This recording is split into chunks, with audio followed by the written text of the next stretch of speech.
So if you want to build a multimodal system on top of a multimodal data warehouse, you typically need to combine three elements together. You have to combine decomposition, retrieval, and enrichment. And we're going to walk through what each of these really are in a multimodal system in order to build the most rich AI applications possible. So we have our documentation that actually outlines a lot of these capabilities together. So the very first step is decomposition. So in this example, I have a video. The video has scenes. Within each scene, you have faces, and within each face, you have expressions.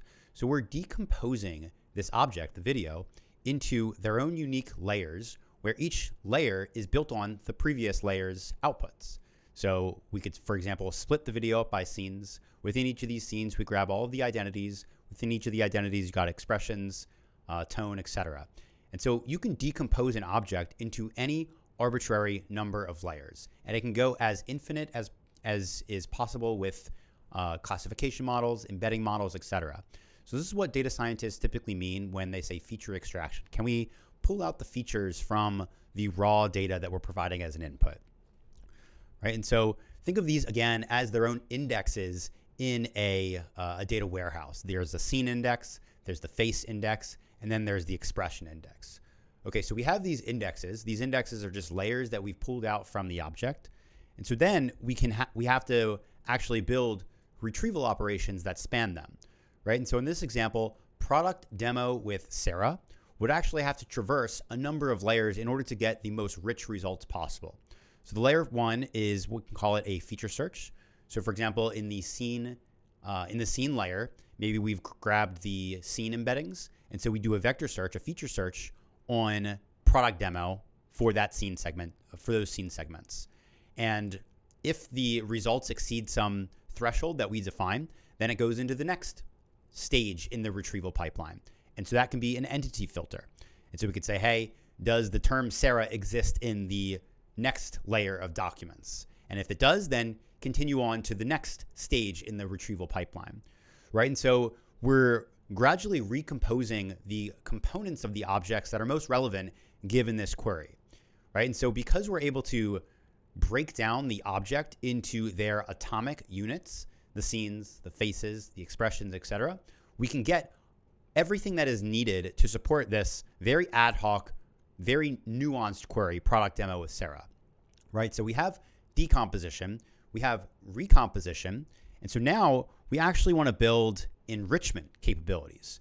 And so this is a little bit more complicated, but bear with me here, where when you do enrichment, you typically apply outside sources, inside sources, etc., in order to add values on query time or on index time to those layers in the object decomposition. Now, this is a taxonomy enrichment. We'll go into the details of what taxonomies are and how they kind of parlay into the multimodal data warehouse.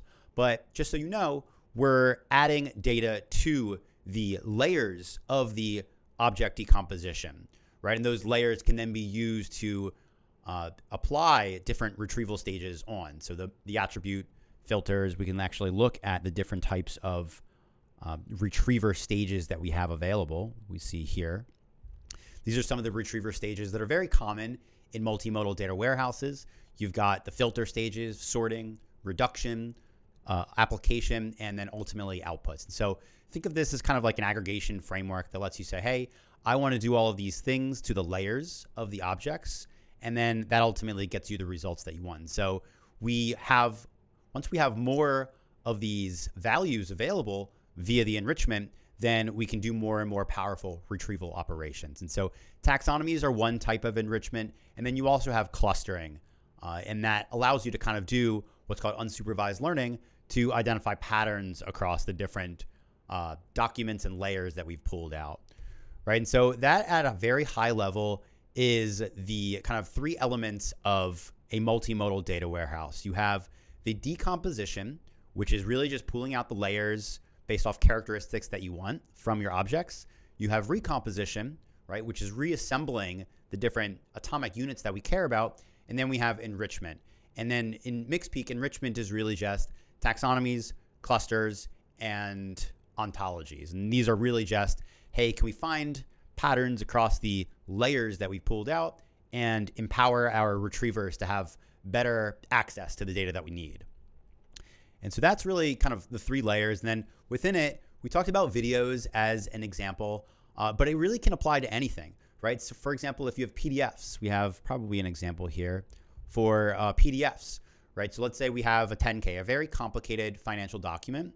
That 10K contains graphs, it contains charts, it contains all of these things. And so we can actually separate this PDF into all of those layers, right? So give me maybe, for example, the first layer are the pages, or maybe the first layer can be the companies if we have a lot of different companies in each document, right? And so let's say each layer is a page. Within each page, we want to grab the charts. Within each chart, we want to grab the labels, right? So again, it gets as, the tree gets as larger and larger as you want it to be based off the feature extractors that are used. And then the more of these layers that you're able to pull out, the more powerful your retriever operations are, the reassembly of your data that you need. And so the sky is really the limit on what sort of unstructured / multimodal assembly and decomposition systems that you need. But it really enables you to build very powerful AI agents that are understanding the atomic units of that unstructured data, the videos, the images, the audio, the documents, etc. And so that's the very entry point for multimodal data systems. We've got decomposition, we've got recomposition, and then we have enrichment. So stay tuned for a bunch of other videos in which we'll be talking about more and more complicated and powerful multimodal data systems. We'll basically be building on top of this scaffolding, and we'll be growing our knowledge over time. And my name is Ethan. I'm the founder and CEO of MixPeak, mixpeak.com. Would love to have you guys follow along as we go. Thanks.